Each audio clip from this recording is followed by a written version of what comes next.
nomor urut 13 dari kelas 11B Kansa binti Amr. Sekarang saya akan sedikit menjelaskan perihal faktor apa saja yang menjadi pendorong lahirnya organisasi pergerakan nasional di Indonesia. Sebelum saya menjelaskan tentang apa saja yang menjadi faktor pendorong lahirnya organisasi pergerakan nasional di Indonesia, terlebih dulu saya akan menjelaskan perihal pengertian dari pergerakan nasional itu sendiri.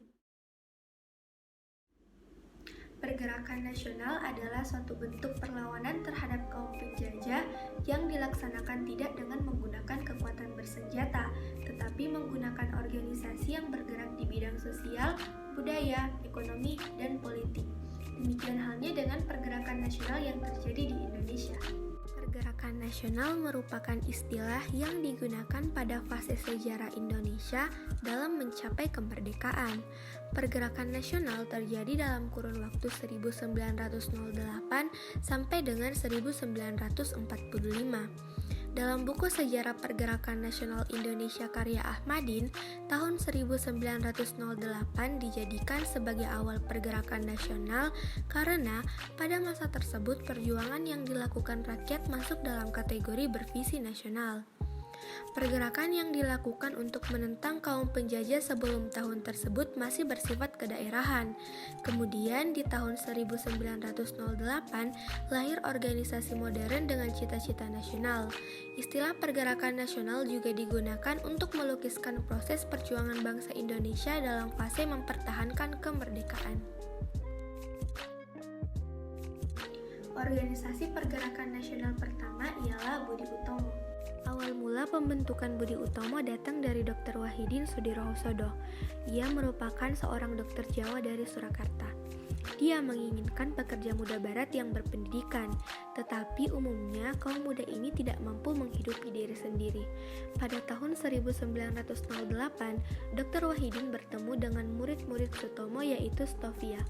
Wahidin menyampaikan idenya kepada siswa Stovia dan para siswa menyambut mereka dengan baik.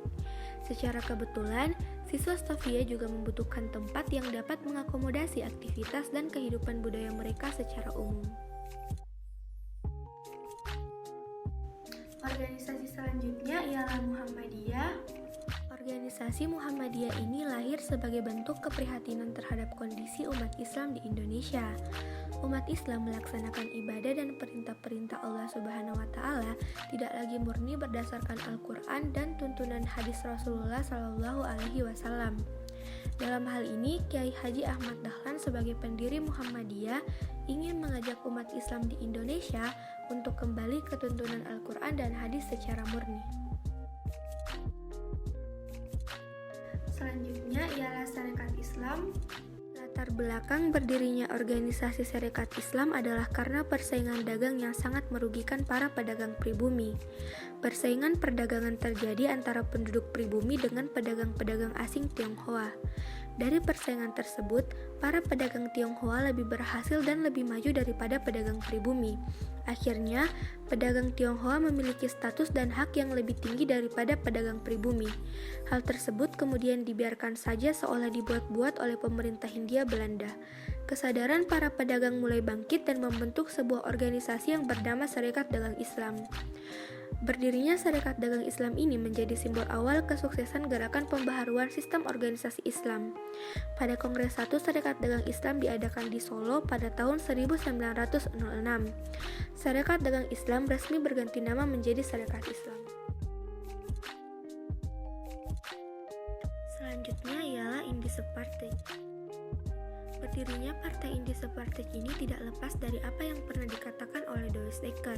Ia berkata bahwa untuk dapat mengubah sistem yang berlaku, bangsa Indonesia harus melakukan perlawanan melalui kesatuan aksi melawan kolonial. Setiap gerakan politik harus memiliki tujuan kemerdekaan menurutnya. Selain itu, berdirinya Indispartai ini disebabkan karena keganjilan-keganjilan yang terjadi berupa diskriminasi khususnya antara keturunan Belanda dengan orang Indonesia. Selanjutnya ialah Gerakan Pemuda. Latar belakang berdirinya beberapa organisasi pemuda disebabkan peran pemuda di organisasi Budi Utomo kurang diakui, atau lebih tepatnya diambil alih oleh golongan tua yang terdiri dari pegawai negeri dan kaum priai. Seperti yang kita ketahui, organisasi Budi Utomo pada awalnya memang didirikan oleh kumpulan para pelajar. Namun pada perkembangan selanjutnya, organisasi ini dikuasai oleh para pegawai negeri dan kaum priai. Akibat golongan muda yang semakin tersingkir, para pemuda kemudian berinisiatif membuat perkumpulan atau organisasi sendiri. Selanjutnya ialah gerakan wanita. Perkumpulan atau organisasi wanita yang muncul di masa pergerakan nasional diantaranya adalah bertujuan untuk memajukan pengajaran terhadap anak-anak perempuan dengan memberikan penerangan dan bantuan dana. Organisasi tersebut dibangun demi kepentingan kaum perempuan untuk memperjuangkan posisi perempuan di dalam perkawinan dan kehidupan keluarga, mempertinggi kecakapan dan pemahaman ibu sebagai pemegang dan yang menentukan jalannya rumah tangga dalam suatu keluarga. Selanjutnya ialah Perhimpunan Indonesia. Perhimpunan Indonesia atau Indiscipliniging terbentuk hanya perkumpulan yang bersifat sosial, tempat para mahasiswa Indonesia di Belanda berkumpul dan berbincang-bincang. Namun setelah pemimpin Indispartit tiba di Belanda, Indiscipliniging tidak lagi bersifat sosial tetapi sudah berkembang ke arah politik dan bertujuan untuk menciptakan Indonesia merdeka.